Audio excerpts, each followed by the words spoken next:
extended reality to purchased reality. XR is an umbrella term that covers AR, augmented reality, MR, mixed reality, and VR, virtual reality. AR extends the meaning of reality in new and designed ways. This could be done by changing or augmenting a real world thing, or adding something virtual to a space with the goal of giving a sense of presence. VR takes you to a virtual world where you feel a sense of presence with the objects, characters, and the environment. You enter a state of flow where you're fully immersed and the physical feeling of the real world melts away. Everything you do just happens with no extra effort. As for mixed reality, it involves combinations of the real and virtual world. Imagine you're on a car dealership lot and a portal appears. You walk through and you're in a virtual showroom where you can play and create.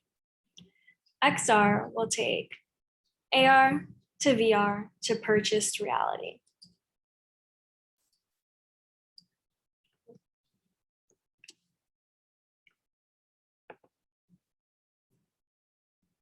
The car buying process is now an online process.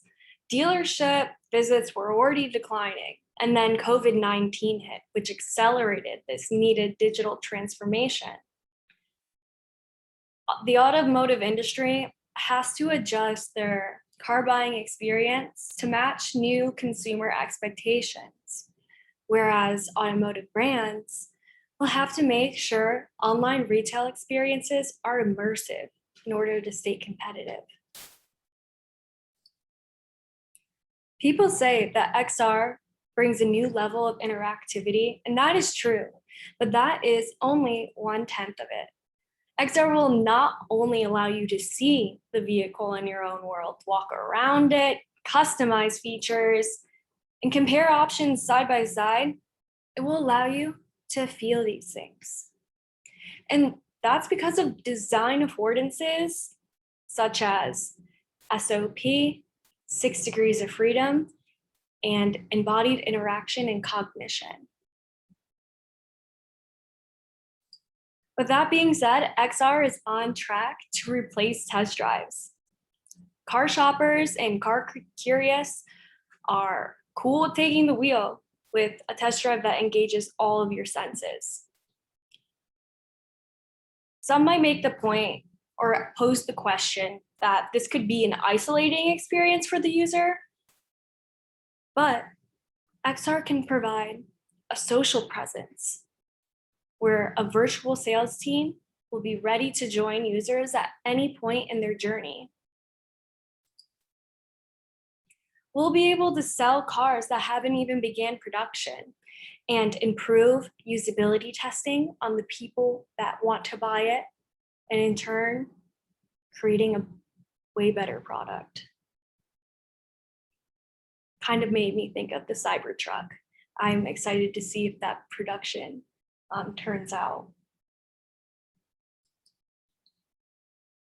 XR, AR to VR to purchase reality.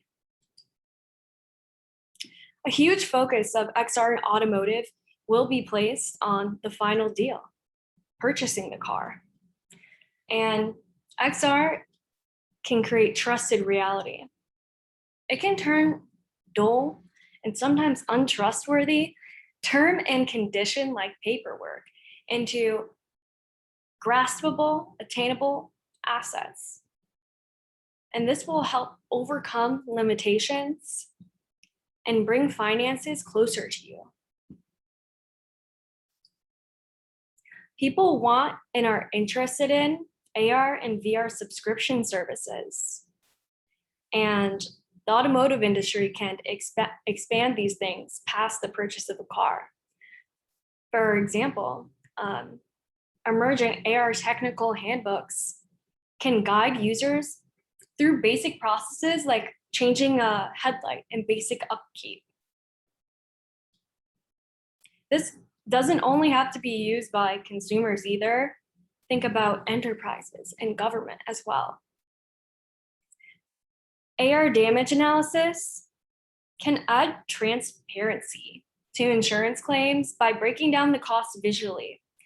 A lot of these systems, they use AI to determine their results, which is at the moment deemed pretty untrustworthy by the public. And XR can add trust to the process.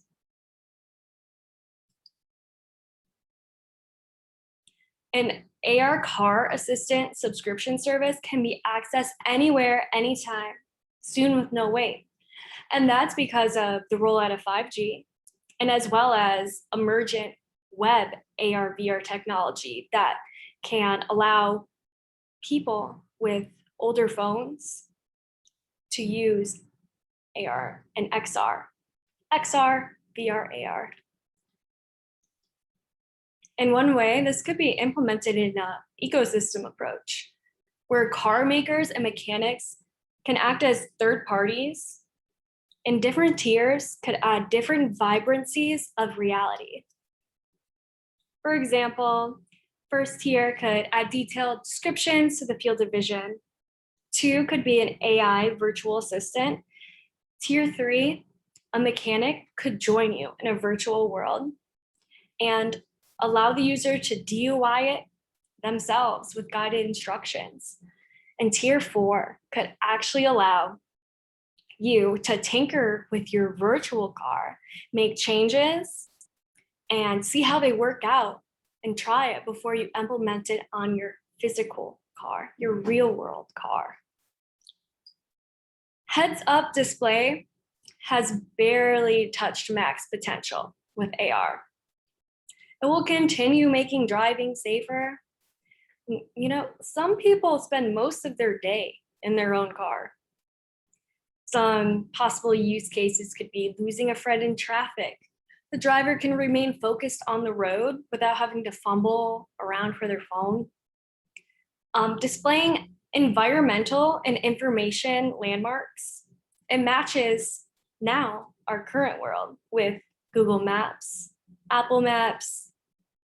It would only make sense to integrate that fully into the driving experience. Something I would really be excited to see would be translate signs and directions like posed in the environment to the driver's preferred language. And something as simple as making driving safer at night, it's dangerous.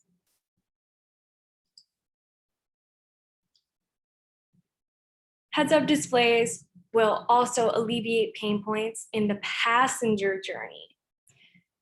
Imagine you're in the back seat and you can change the backseat windows art, or something I would love to see, but maybe a filter that makes your environment a Van Gogh painting and you can see it in motion with you. Viewing traffic info. Play and create and add to your environment through the backseat of the car. And even on a military level, people in the backseat would be able to detect observations and maybe even record them through the window with AR. Immersive experiences are an undefined field. There is no originator. There are no best practices. It's even hard to find information on the web. And that's because roots stem across many disciplines, but all share one common goal, and that is achieving greater fidelity through representation.